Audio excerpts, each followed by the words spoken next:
woman found dead, or woman mercilessly butchered by husband are some of the stories that make it to our media headlines. And as we may all agree, gender-based violence disproportionately affects women and girls. However, there is more than meets the eye. My name is Tepo L, and I'd like to introduce to you Project Speak Bua, which is aimed at eliminating the silence that gender-based violence is very much entrenched in. Previously, in my gender-based violence activism, I worked with Walk of Hope International Botswana in a teen mothers project in Sirinane village, Kwening, as well as Stepping Stones International on a teen mothers project as well in Khatling village, Muchudi. These were aimed at encouraging young mothers to return to school as well as equip them with the right entrepreneurial skills to fully explore their fullest potentials. But this year, as I noticed, our lives continue to be digitally integrated, and therefore I decided to come up with a platform that offers survivors as well as experts an experience or a chance to share their stories, while also not leaving men as well as the LGBTQ+ community. In studio today, I'm having a guest who's going to be discussing the psychosocial effects of gender-based violence. She will introduce herself. Stay tuned and welcome. Greetings everyone, my name is Masoro Mokhapaisi. I am a gender and development enthusiast, but currently working as a social welfare officer. Now firstly, ke dumela gore Motswana ko gae o batla go itse exactly what we're talking about here.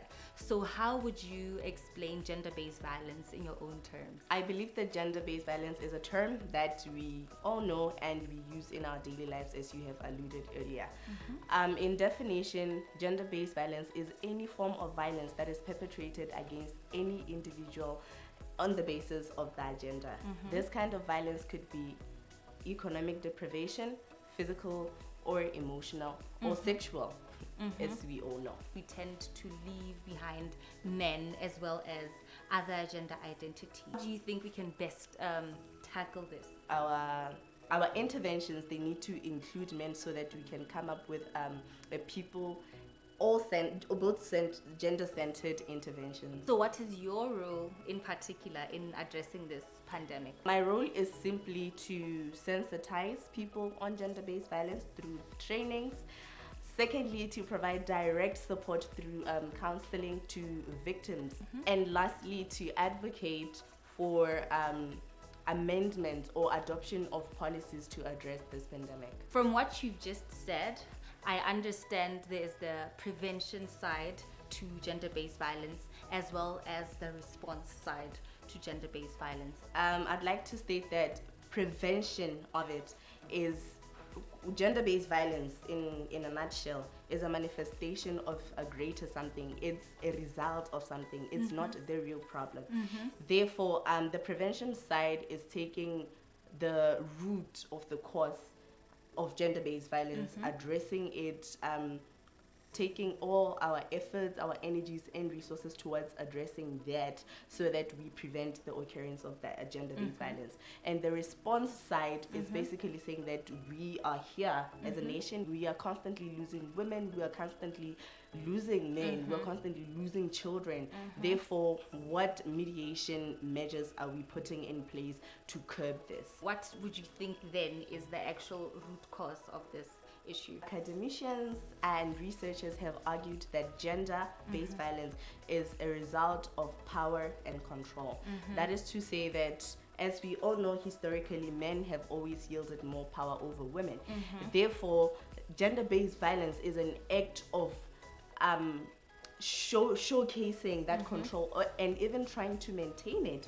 And that is how we are here. Women are constantly trying to resist the history of men always being in control, and the result is men also having resistance on that side. So we can say it's a bit of a friction of both genders. Men wanting to maintain their power and control, women trying to escape from that. So that is what causes gender-based violence. What do you think then are the effects of gender-based violence on the survivors? We have post-traumatic stress disorder, PTSD, which statistically there's provision that 33% of all survivors of gender-based violence will go through that. Secondly, we have social alteration. That is to say that I believe that you have heard that people are promiscuous, but people who go through gender-based violence, especially sexual violence, there is enough evidence that proves that later on in their lives they will engage in risky sexual behavior. That is how we have the term promiscuity. Thirdly, we have depression. We all know that depression, which it varies in its severity, but it can go to the length of ending up in suicide. Depression will come as a result of that PTSD. I am in an abusive encounter. I'm in a gender-based violence situation today, and 10 years later I could not heal from it, and because I'm constantly battling that memory, it's hard to silence the voice and the flashbacks in my head. The end result is to just silence yourself. Do you think it's very difficult for survivors to come out with their experiences? Because instead of people or energies being focused on the perpetrator or the act, rather, people want the actual discrimination should be taken to the perpetrator. Exactly. But they put the survivor on the stand and questions their life, how they make their life, how they live their lives, and it just defeats the whole purpose of trying to sensitize or tell anyone about this, really. Secondly, we have a concept that's called Stockholm syndrome. Okay. So this School me, child. So this is basically positive feelings that a survivor has towards the abuser. Okay. I don't know, but I mean, you obviously have heard that there are instances where cases go unreported. Women remain in relationships that are abusive, and sometimes when they do get a little bit of the courage to go and open a police case, they end up coming back to right? So Stockholm syndrome is basically, psychologists and psychiatrists say that during the process of abuse, the victim and the perpetrator, they form a certain bond. That certain bond is a coping mechanism for the victim to bargain for their lives. That is how we see it, even transcending, even after the relationship has ended, or that is why the relationship doesn't end. And actually, the victims, or rather survivors, they end up having resentment towards anyone who tries to talk to them, talk some sense into them. Authorities, they resent the authorities who are trying to seek a solutions for them, or who are trying to assist them. So that is another thing that makes people not want to utilize such beautiful platforms to speak about their experiences, because they have sympathy for the perpetrators. Your take on having a sexual offense registry? It would be lovely to have a Botswana where if anyone applies to an institution or organization that has children, they should be taken under that scrutiny, and we should review their past criminal offenses. So a sexual registry puts it there. It puts it there. Masero molested a child. Masero wants to apply to be a teacher.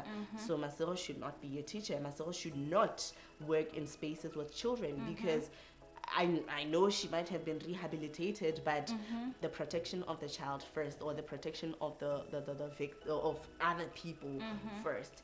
Even for my safety as an individual, if I'm going to go into a relationship with a person, somebody, you need to know their history. It should be more than going on their Facebook timeline or Twitter feed to see what they've been up to, but to actually see their skeletons, to actually see their past offenses, so that we the repeated offenses.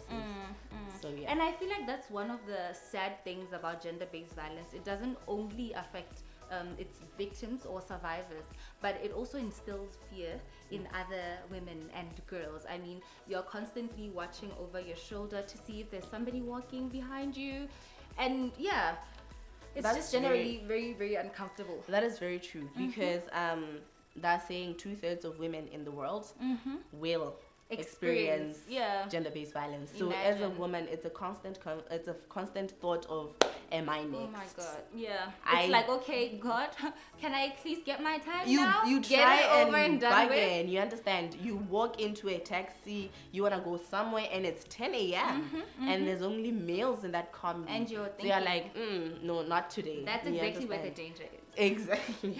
Masego, as a beauty queen, or rather representing other beauty pageant queens, or maybe queens in general, what do you think is the one thing that we should do to try and alleviate this pandemic?